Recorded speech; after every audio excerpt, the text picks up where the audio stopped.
Bonjour, une nouvelle de Guy de Maupassant, un fou. Quand on me dit « Vous savez que Jacques Parent est mort, fou dans une maison de santé ?»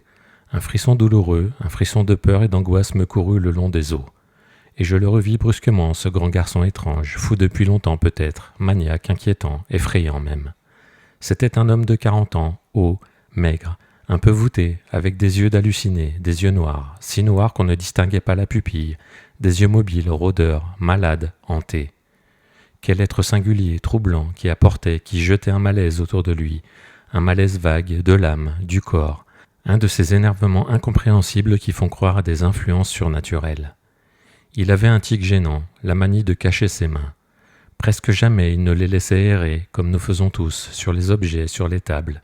Jamais il ne maniait les choses traînantes avec ce geste familier qu'ont presque tous les hommes. Jamais il ne les laissait nus, ses longues mains osseuses, fines, un peu fébriles. Il les enfonçait dans ses poches, sous les revers de ses aisselles, en croisant les bras.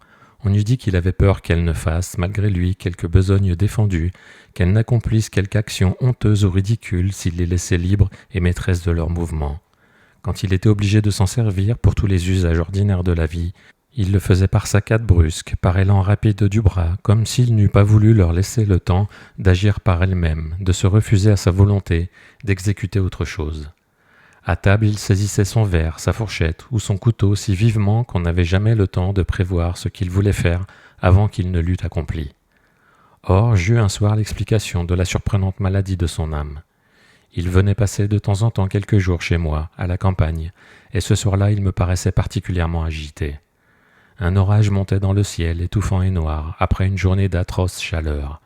Aucun souffle d'air ne remuait les feuilles. Une vapeur chaude de four passait sur les visages, faisait halter les poitrines. Je me sentais mal à l'aise, agité, et je voulus gagner mon lit. Quand il me vit me lever pour partir, Jacques Parent me saisit le bras d'un geste effaré.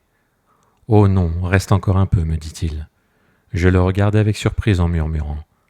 C'est que cet orage me secoue les nerfs.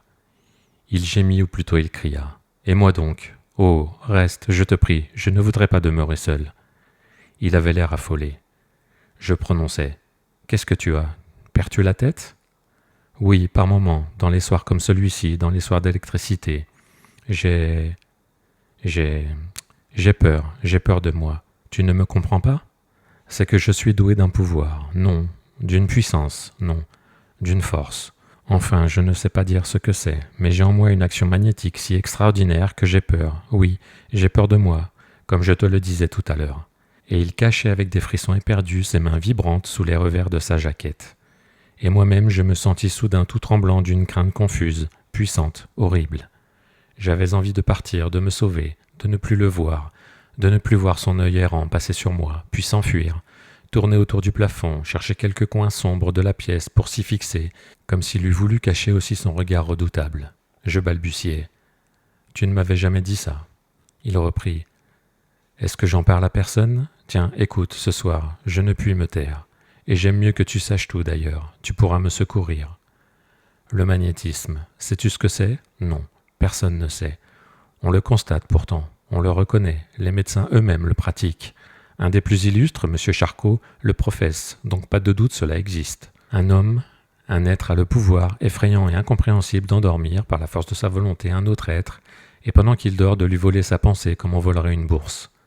Il lui vole sa pensée, c'est-à-dire son âme, l'âme, ce sanctuaire, ce secret du moi, l'âme, ce fond de l'homme qu'on croyait impénétrable, l'âme, cet asile des inavouables idées, de tout ce qu'on cache, de tout ce qu'on aime, de tout ce qu'on veut céder à tous les humains, il l'ouvre, la viole, l'étale, la jette au public. N'est-ce pas atroce, criminel, infâme ? Pourquoi ? Comment cela se fait-il ? Le sait-on ? Mais que sait-on ? Tout est mystère. Nous ne communiquons avec les choses que par nos misérables sens, incomplets, infirmes, si faibles qu'ils ont à peine la puissance de constater ce qui nous entoure. Tout est mystère. Songe à la musique, cet art divin, cet art qui bouleverse l'âme, l'emporte, la grise, l'affole. Qu'est-ce donc ? Rien. Tu ne me comprends pas ? Écoute. Deux corps se heurtent, l'air vibre. Ces vibrations sont plus ou moins nombreuses, plus ou moins rapides, plus ou moins fortes, selon la nature du choc. Or nous avons dans l'oreille une petite peau qui reçoit ces vibrations de l'air et les transmet au cerveau sous forme de son. Imagine qu'un verre d'eau se change en vin dans ta bouche. Le tympan accomplit cette incroyable métamorphose, ce surprenant miracle de changer le mouvement en son. Voilà. La musique, cet art complexe et mystérieux, précis comme l'algèbre et vague comme un rêve, cet art fait de mathématiques et de brises, ne vient donc que de la propriété étrange d'une petite peau. Elle n'existerait point, cette peau, que le son non plus n'existerait pas, puisque par lui-même il n'est qu'une vibration. Sans l'oreille, devinerait-on la musique? Non. Eh bien, nous sommes entourés de choses que nous ne soupçonnerons jamais, parce que les organes nous manquent qui nous les révéleraient. Le magnétisme est de celle-là, peut-être. Nous ne pouvons que pressentir cette puissance, que tenter en tremblant ce voisinage des esprits, qu'entrevoir ce nouveau secret de la nature, parce que nous n'avons point en nous l'instrument révélateur. Quant à moi, je suis doué d'une puissance affreuse. On dirait un autre être enfermé en moi, qui veut sans cesse s'échapper, agir malgré moi, qui s'agite, me ronge, m'épuise. Quel est-il? Je ne sais pas, mais nous sommes deux dans mon pauvre corps, et c'est lui, l'autre, qui est souvent le plus fort, comme ce soir.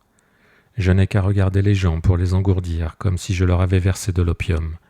Je n'ai qu'à étendre les mains pour produire des choses terribles. Si tu savais, oui, si tu savais. Mon pouvoir ne s'étend pas seulement sur les hommes, mais aussi sur les animaux, et même sur les objets. Cela me torture et m'épouvante.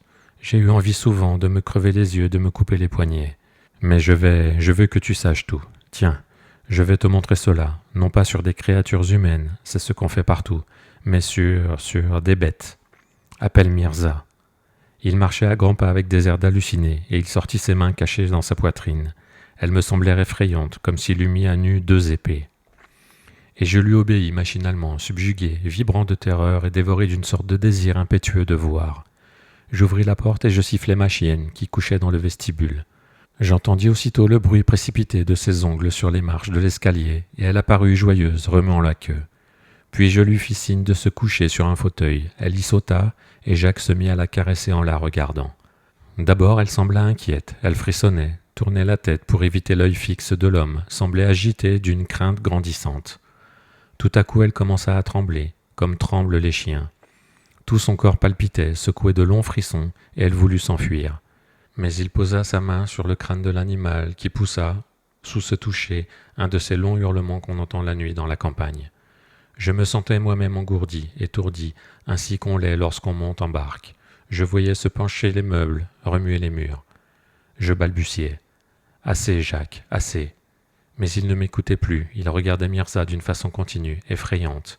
Elle fermait les yeux maintenant et laissait tomber sa tête comme on fait en s'endormant. Il se tourna vers moi. « C'est fait, dit-il.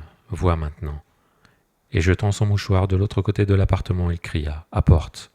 La bête alors se souleva et, chancelant, trébuchant comme si elle eût été aveugle, remuant ses pattes comme les paralytiques remuent les jambes, elle s'en alla vers le linge qui faisait une tache blanche contre le mur. Elle essaya plusieurs fois de le prendre dans sa gueule, mais elle mordait à côté, comme si elle ne l'eût pas vu. Elle le saisit enfin et revint à la même allure ballottée de chien somnambule. C'était une chose terrifiante à voir. Il commanda « Couche-toi ». Elle se coucha. Alors, touchant le front, il dit « Un lièvre pille, pille ». Et la bête, toujours sur le flanc, essaya de courir, s'agita comme font les chiens qui rêvent, et poussa, sans ouvrir la gueule, des petits aboiements étranges, des aboiements de ventriloque. Jacques semblait devenu fou, la sueur coulait de son front. Il cria « Mords-le, mords ton maître !» Elle eut 2 ou 3 soubresauts terribles. On eût juré qu'elle résistait, qu'elle luttait. Il répéta « Mords-le !» Alors, se levant, ma chienne s'en vint vers moi, et moi je reculai vers la muraille, frémissant d'épouvante, le pied levé pour la frapper, pour la repousser. Mais Jacques ordonna « Ici, tout de suite !» Elle se retourna vers lui. Alors, de ses 2 grandes mains, il se mit à lui frotter la tête comme s'il l'eût débarrassé de liens invisibles. Mirza ouvrit les yeux. « C'est fini, dit-il. » Je n'osais point la toucher, et je poussai la porte pour qu'elle s'en allât. Elle partit lentement, tremblante, épuisée, et j'entendis de nouveau ses griffes frapper les marches. Mais Jacques revint vers moi. « Ce n'est pas tout. Ce qui m'effraie le plus, c'est ceci. Tiens, les objets m'obéissent. » Il y avait sur ma table une sorte de couteau-poignard dont je me servais pour couper les feuillets des livres. Il allongea sa main vers lui. Elle semblait ramper, s'approcher lentement, et tout d'un coup je vis, oui, je vis le couteau lui-même tressaillir. Puis il remua, puis il glissa doucement, tout seul, sur le bois vers la main arrêtée qui l'attendait, et il vint se placer sous ses doigts. Je me mis à crier de terreur, je crus que je devenais fou moi-même, mais le son aigu de sa voix me calma soudain. Jacques reprit. Tous les objets viennent ainsi vers moi. C'est pour cela que je cache mes mains. Qu'est-ce cela? Du magnétisme? De l'électricité? De l'aimant? Je ne sais pas, mais c'est horrible. Et comprends-tu pourquoi c'est horrible? Quand je suis seul, aussitôt que je suis seul, je ne puis m'empêcher d'attirer tout ce qui m'entoure, et je passe des jours entiers à changer des choses de place, ne me lassant jamais d'essayer ce pouvoir abominable, comme pour voir s'il ne m'a pas quitté. Il avait enfoui ses grandes mains dans ses poches et il regardait dans la nuit. Un petit bruit, un frémissement léger semblait passer dans les arbres. C'était la pluie qui commençait à tomber. Je murmurais, c'est effrayant. Il répéta, c'est horrible. Une rumeur accourut dans le feuillage comme un coup de vent. C'était l'averse, l'ondée épaisse, torrentielle. Jacques se mit à respirer par grands souffles qui soulevaient sa poitrine. « Laisse-moi, dit-il, la pluie va me calmer. Je désire être seul à présent. »